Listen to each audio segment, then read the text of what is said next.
Hi. ஓ முருகா துணை, பாலமுருகா துணை. இப்போ ஒன்று உங்கள்கிட்ட காட்ட போகிறேன். சத்தியமாக நான் வரையலை, எந்த தண்ணியும் ஊற்றலை, எண்ணெய் சிந்தலை, எதுவும் படலை. ஆனால் எப்படி வந்துச்சுன்னு தெரியலை. காலையில் தான் பார்த்தேன். என் வீட்டுக்கார்ட்ட கேட்டு நைட்லேயே சொல்லிட்டாரு. ஆனால் எதுவுமே பண்ணலை. ஆனால் நாகம் வரைஞ்ச மாதிரி செவத்தில் இருக்கு. அது எப்படி எனக்கே தெரியல. எனக்கே ஆச்சரியமாக இருக்கு. ஏன்னா ஒவ்வொரு வாரமாக விளக்கையில் ஏற்றலை. ஏன்னா பீரோல் முதல்ல இந்த பக்கம் இருந்துச்சு, இப்போ இந்த பக்கம் மாற்றிருக்கோம். அதனால் என்னால் நம்ப முடியல. நீங்களே பாருங்க. அப்படியே நாகம் அந்த அப்படியே உட்காந்த மாதிரி இருக்கு.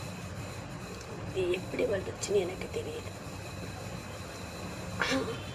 விளக்கேற்றினா கூட ஸ்டூல்லையே தான் ஏற்றுவேன். எண்ணெயெல்லாம் சிந்துறதுக்கு சான்ஸ் கிடையாது.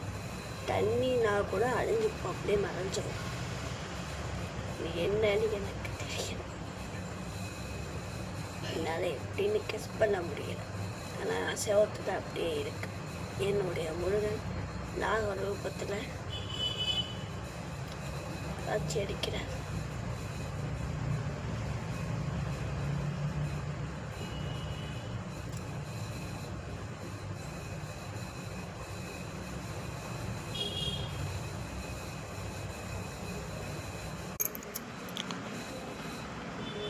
மயில் ரூபத்தில் காட்சி அளிப்பார், வேல் ரூபத்தில் வருவார்.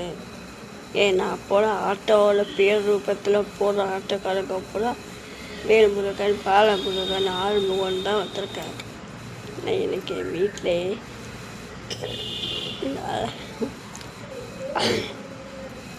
நம்ப முடியல. அதிசயமாக இருக்கு, ஆச்சரியமாக இருக்கு. முருகனே கூடவே இருக்கார், எனக்குள்ளேயே இருக்கார். அதில் உணர்ந்துட்டேன். எப்போ என்னை கைவிட மாட்டேன்.